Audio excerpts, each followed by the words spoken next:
Hello दोस्तों, रिफिक्सन के YouTube channel पे आपका फिर से स्वागत है। तो दोस्तों, आज की वीडियो में हम बात करेंगे। हमारे पास पैनल है जिसके अंदर वाइट डिस्प्ले की प्रॉब्लम हमारे को देखने को मिलती है। कई बार वाइट डिस्प्ले आता है इसमें, कई बार हॉरिजॉन्टल और वर्टिकल लाइनिंग आती है। तो बेसिकली ये जो हमारे पास सेट है ये सोनी कंपनी का है और इसका जो नंबर है मैं आपको दिखा दूंगा। तो इसका जो मॉडल नंबर है, मॉडल नंबर के इसका जो बैक होगा, हाँ ये इसका बैक है। तो इसका जो बैक है इसके ऊपर मैं आपको दिखाया था, इसका जो मॉडल नंबर है 32EX650 इसका मॉडल है। तो अभी क्या है, इसके अंदर जो पैनल लगा हुआ है, पैनल का नंबर भी मैं आपको दिखा देता हूँ। इसके अंदर पैनल यहाँ पे आप देख सकते हैं, पैनल का नंबर है। तो अभी क्या है, इस पैनल के अंदर जो दिक्कत है, यानी कि सेट तो हमारा स्टार्ट होता है, लेकिन कंडीशन मैं आपको दिखाता हूँ क्या कंडीशन हमारे को इसके अंदर देखने के लिए मिल रही है। तो जैसे ही हम सेट को स्टार्ट करते हैं, तो अगर आप यहाँ पे देखेंगे, तो जब भी हमारा सेट स्टार्ट होता है तो कुछ इस तरीके से ये लाइनिंग इसके अंदर देखने को मिलती है। उसको हम दोबारा से ऑफ करके ऑन करेंगे तो कई बार वर्टिकल लाइन आती है, कई बार हॉरिजॉन्टल आता है। तो इस तरीके से हमारे को दिखता है। अब यहाँ पे देख सकते हैं, आपको हॉरिजॉन्टल लाइनिंग हमारे को यहाँ पे देखने को मिल रही है, वर्टिकल लाइनिंग भी यहाँ पे मिल रही है। तो देखिए, ये जो पैनल रहता है, इस पैनल में सबसे ज़्यादा गेट लाइन शॉर्ट होती है, जिसकी वजह से इस तरीके की दिक्कत हमारे को देखने को मिलती है। यानी कि हमारी जो गेट लाइन अगर इसके अंदर काम नहीं करेगी, स्कैनिंग नहीं होगी, तो हमारे को इस तरीके की दिक्कतें देखने के लिए मिल सकती हैं।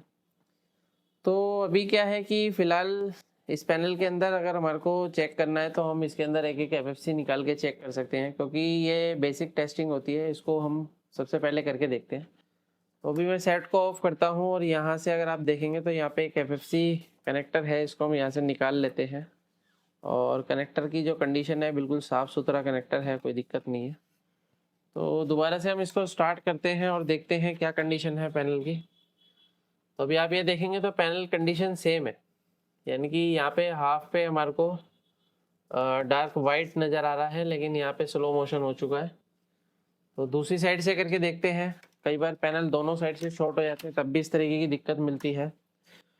तो यहाँ से क्या है, हम इसको लगाते हैं और इसको हम निकालते हैं। तो यहाँ से मैं इसको निकाल लेता हूँ और निकालने के बाद दोबारा से अगर हम देखते हैं क्या कंडीशन रहती है।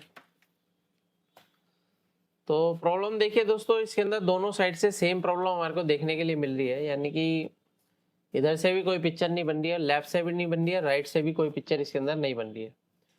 तो ये तो होती है हमारी बेसिक टेस्टिंग। अभी क्या है कि अगर इस तरीके से पैनल हमारे को बिहेव करता है, तो सबसे पहले पैनल के अंदर मल्टीमीटर से हमारे को चेक करना पड़ता है पैनल की क्या कंडीशन है। क्योंकि देखिए क्या होता है, कई बार कोई वोल्टेज या सिग्नल मिसिंग हो जाते हैं, तब भी इस तरह की दिक्कत मिलती है। लेकिन ये हमारे पास सोनी का सेट है, तो सोनी के सेट में अगर हमारी कोई भी वोल्टेज वगैरह मिसिंग हो जाएगी, तो ज़्यादातर ये हमारा ब्लिंकिंग में चले जाते हैं, यानी कि प्रोटेक्शन मोड में ये पैनल हमारा सेट हमारा चला जाता है। तो इसको देखते हैं। फिलहाल मैं इसको दूसरी साइड से भी यहाँ पे इसके एफएफसी कनेक्टर को लगा देता हूँ, केबल को। और जो है इसको हम ट्राई करते हैं मल्टीमीटर से चेक करने की कि भाई प्रॉब्लम हमारे को कहाँ से मिल रही है। तो यहाँ पे मैं मल्टीमीटर को सेट कर लेता हूँ डीसी वोल्ट की रेंज पे, और सेट को जब हम स्टार्ट करेंगे तो यहाँ पे अगर हम देखते हैं तो सबसे पहले हमारे को जो वोल्टेज यहाँ पे मिलना चाहिए, कितना वोल्टेज आ रहा है भाई? 12 वोल्ट आ रहा है। 12 वोल्ट बिल्कुल परफेक्ट तरीके से हमारे को मिल रहा है। यानी कि ये जो पैनल है हमारा 12 वोल्ट का पैनल है, और ये जो हमारा टीकॉन है, और यहाँ पे अगर आप देखेंगे तो सैमसंग का जो इसके अंदर लोगो है, तो यानी कि हमारी सैमसंग का टीकॉन है, सैमसंग का पैनल इसके अंदर लगा हुआ है। ज़्यादातर सोनी के अंदर सैमसंग के पैनल लगे हुए आते हैं। तो अभी क्या है कि इसको अगर हम देखते हैं तो इसके अंदर हमारे को अलग अलग वोल्टेज जो है देखने को मिलेगी, जैसे 3.3 वोल्ट, 1.8 वोल्ट, 1.2 वोल्ट, ये सारी वोल्टेज हमारे को मिलनी चाहिए। तो अभी हमारा जो पैनल है वो आगे वर्किंग में आएगा। तो यहाँ पे क्या है, सभी चीज़ें ऑलरेडी मेंशन है। तो अगर आप यहाँ पे देखेंगे तो यहाँ पे 3.3 वोल्ट लिखा हुआ है। तो अगर हम इसके टेस्टिंग पॉइंट पे चेक करते हैं तो यहाँ पे देखेंगे तो 3.3 वोल्ट हमारा बिल्कुल परफेक्ट तरीके से बन रहा है। और ये जो 3.3 वोल्ट की जो सप्लाई है, तो यहाँ पे अगर हम देखते हैं तो हमारा 3.3 वोल्ट ओके होने के बाद यहाँ पे देखेंगे तो हमारा को 1.2 वोल्ट की सप्लाई जो है देखने को मिलेगी। तो अभी यहाँ पे देखते हैं 1.2 वोल्ट जो है हमारा बिल्कुल परफेक्ट तरीके से मिलना चाहिए, तो ये भी हमारा ओके है। 1.2 वोल्ट की सप्लाई भी बिल्कुल परफेक्ट तरीके से बन रही है। अभी क्या है कि ये जो पैनल है हमारा, इसके अंदर वोल्टेज का जो सर्किट है यानी कि ऑलमोस्ट सर्किट हमें कंप्लीट नज़र आ रहा है, यानी कि सही नज़र आ रहा है। तो फिर भी हम आगे की और वोल्टेज चेक करते हैं। जैसे यहाँ पे आप देखेंगे 12 वोल्ट की सप्लाई है। इस डायोड पे देखते हैं 27 वोल्ट हमारे को मिल रहा है, यानी कि VGH वोल्टेज है। यहाँ पे आप ये देखेंगे वी ऑन यहाँ पे लिखा हुआ है, यानी कि ये देखिए 27.97, यानी कि जो है ओवरऑल मिला के 28 वोल्ट की सप्लाई हमारी है। तो यहाँ पे मेंशन भी है 28 वोल्ट। और यहाँ पे देखेंगे तो ये हमारा है वी ऑफ का मतलब होता है माइनस वोल्टेज है हमारी। तो ये भी हमारी ओके है वोल्टेज, इसमें भी कोई दिक्कत नहीं है। तो वोल्टेज तो दोस्तों देखिए हमारे पैनल के अंदर कंप्लीट ओके है।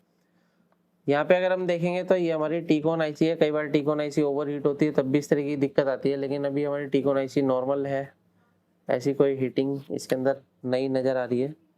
रोम आईसी के अंदर अगर देखते हैं तो 3.3 वोल्ट की सप्लाई बिल्कुल परफेक्ट है। और पैनल आईडी में भी 3.3 वोल्ट की सप्लाई हमारी ओके है। तो अभी क्या है कि हमारे जो वोल्टेज का जो पूरा सर्किट है वो ओके है। और अगर आप यहाँ पे देखेंगे तो ये हमारी DC to DC plus level shifter एक ही के अंदर कंबाइंड है। DC to DC plus level shifter यहाँ पे देखेंगे तो गामा आईसी लगी हुई है। तो गामा सर्किट के अंदर अगर आप यहाँ पे देखेंगे तो ये डिजिटल गामा हमारा लगा हुआ है। तो ये डिजिटल गामा जो काम कर रहा है अभी, यहाँ पे आप ये देख सकते हैं गामा के रेजिस्टेंस है। लेकिन ये तो बाद की बात है, लेकिन फिलहाल हमारी पिक्चर बननी चाहिए। गामा सर्किट से जब भी दिक्कत आती है तो पिक्चर तो हमारी बनती है, यानी कि ओवर ब्राइटनेस भी आता है, कई बार नेगेटिव पिक्चर भी देखने के लिए मिल सकती है। लेकिन इसका प्रॉब्लम अभी नज़र नहीं आ रहा है। जो दिक्कत नज़र आ रही है तो लेवल शिफ्टर से हो सकती है, क्योंकि क्या होता है कि ये जो आईसी है हमारी टीकॉन आईसी, ये कुछ सिग्नल बनाती है और ये सिग्नल बना के हमारे लेवल शिफ्टर में जाती है और हमारे CKV सेट ट्रैक बनते हैं। तो यहाँ पे अगर हम देखेंगे तो ये हमारे CKV के सिग्नल हैं और यहाँ पे कुछ मेंशन भी है, जैसे STVP है, CKV1, CKV2, CKV3, CKVB1, CKV2। तो ये सारा हमारा यहाँ पे मेंशन है।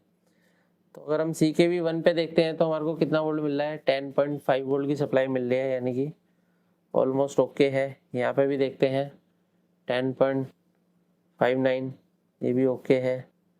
ये भी देखते हैं 10.59 ओके है। ये भी देख लेते हैं 10.59, 10.56। यहाँ पे हमारे को जो वोल्टेज मिल रहा है -6 वोल्ट है, लेकिन इसमें वेरिएशन नज़र आ रही है हमारे को। यहाँ पे अगर देखेंगे तो ये STVP सिग्नल STVP है।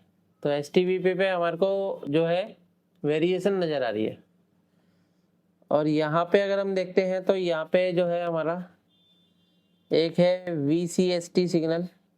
तो ये हमारा सिग्नल, इसमें भी यहाँ पे देखेंगे तो ये भी फिक्स है। और लास्ट वोल्टेज अगर हम CKVB3 में भी हमारा वोल्टेज बिल्कुल परफेक्ट है। तो अभी हमारे को जो वेरिएशन नज़र आ रही है वो STVP में हमारे को वेरिएशन नज़र आ रही है। और ये जो STVP है हमारा वो लेवल शिफ्टर से ही आता है। तो फिलहाल ये जो STVP लेवल शिफ्टर से आता है, सेट को हम ऑफ करते हैं तो इसका हम कनेक्शन चेक करते हैं लेवल शिफ्टर से। तो लेवल शिफ्टर से हमारे को इसकी कनेक्टिविटी जो है मिलनी चाहिए। तो यहाँ से अगर हम देखते हैं तो ये लेवल शिफ्टर हमारी यहाँ पे लगी हुई है। तो यहाँ पे अगर हम एक एक पॉइंट पे चेक करते हैं,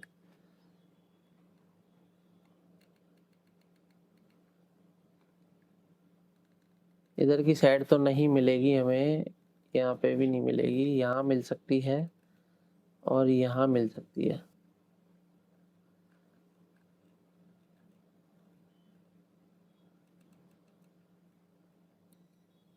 तो यहाँ पे हमारे को क्या है, इसकी कोई भी कनेक्टिविटी जो है नहीं मिल रही है। तो फिलहाल क्या है कि हो सकता है कि हमारी लेवल शिफ्टर आईसी ख़राब हो सकती है, लेवल शिफ्टर आईसी चेंज करनी पड़ सकती है। तो इसको करने से पहले हम क्या है, इसको एक बार रीसोल्ड मार के देख लेते हैं। कई बार कई आईसी जो होती है ड्राई हो जाती है, जिसकी वजह से इस तरीके की दिक्कत आती है। तो इसको हम पहले रीसोल्ड करके देख लेते हैं और रीसोल्ड करने के बाद हम इसको ट्राई करेंगे। अगर ये हमारी चल जाती है तो ठीक है, नहीं तो फिर मैं इसको रिप्लेस करके आपको दिखाता हूँ। क्योंकि अभी जो हमारा STVP जो सिग्नल है वो आता है लेवल शिफ्टर से, और लेवल शिफ्टर जब तक हमारी काम नहीं करेगी इस कंडीशन में, तब तक ये जो हमारा जो पिक्चर है प्रॉपर तरीके से नहीं बनेगी। तो अगर ये चल जाता है तो ठीक है, आसान है, नहीं तो IC रिप्लेस करके मैं आपको दिखाऊंगा दूसरे टीकॉन से, क्योंकि स्क्रैप में टीकॉन रखने ज़रूरी होते हैं। तो यहाँ पे क्या है, अभी हमने रीसोल्ड मार दिया है प्रॉपर तरीके से, और इसको हम थोड़ा सा क्लीन करेंगे। और इधर की साइड ही मैंने इसलिए करा है क्योंकि यहीं से ट्रैक हमारे जो है आते हैं, इधर की साइड जो हमारे DC के सर्किट है के ट्रैक हैं, और इधर के सर्किट, इधर की जो लाइन है ये हमारी लेवल शिफ्टर की है। कर लेते हैं, ये देखिए ओके है, परफेक्ट है। तो अभी क्या है कि IC की जो कंडीशन है यहाँ पे आप ये देख सकते हैं बिल्कुल परफेक्ट है। इसको हम क्लीन करेंगे। तो ये IC हमने यहाँ पे क्लीन कर दी है। तो फिलहाल अभी अगर हम यहाँ पे देखते हैं कि जो हमारी वोल्टेज है, तो इसको करने के लिए सबसे पहले हम यहाँ पे से इसको थोड़ा सा ड्राई कर लेते हैं, क्योंकि जब हम पैनल पे काम करते हैं, सोल्डर वगैरह लगाते हैं, तो इसको हमारे को थोड़ा सा क्लीन करना होता है इस तरीके से। अगर IC पे पेस्ट या फिर थिनर लगा रह जाएगा तो कई बार शॉर्ट भी हो सकती है IC। तो अभी हम देखते हैं यहाँ पे, ये हमारा STVP सिग्नल था। इस सिग्नल पे हम दोबारा से वोल्टेज चेक करते हैं, तो हमारे को यहाँ पे जो वोल्टेज मिलना चाहिए, अभी देखेंगे यहाँ पे जो वोल्टेज है हमारा फिक्स हो गया। पहले यहाँ पे क्या हो रहा था, वेरिएशन थी। तो ये देखिए दो कंडीशन रहती है इसके अंदर, अगर वेरिएशन अभी भी रहती है तो फिर ये IC में बदलनी पड़ती, लेकिन अभी हमारे को फिक्स नजर आ रहा है। तो पैनल की कंडीशन देखते हैं, पैनल की क्या कंडीशन है। यहाँ पे आप ये देख सकते हैं पैनल हमारा परफेक्ट तरीके से स्टार्ट हो गया है। इसको मैं दोबारा से ऑफ करके ऑन करके दिखाता हूँ आपको। यहाँ पे देखेंगे सोनी लिख के आ रहा है, तो पैनल हमारा बिल्कुल परफेक्ट तरीके से चल रहा है, यहाँ पे देख सकते हैं। तो अभी अगर आप इसके अंदर देखेंगे तो कोई भी इसके अंदर बार वगैरह हमें नजर नहीं आ रहा है, बिल्कुल हमारा क्लियर पैनल चल रहा है।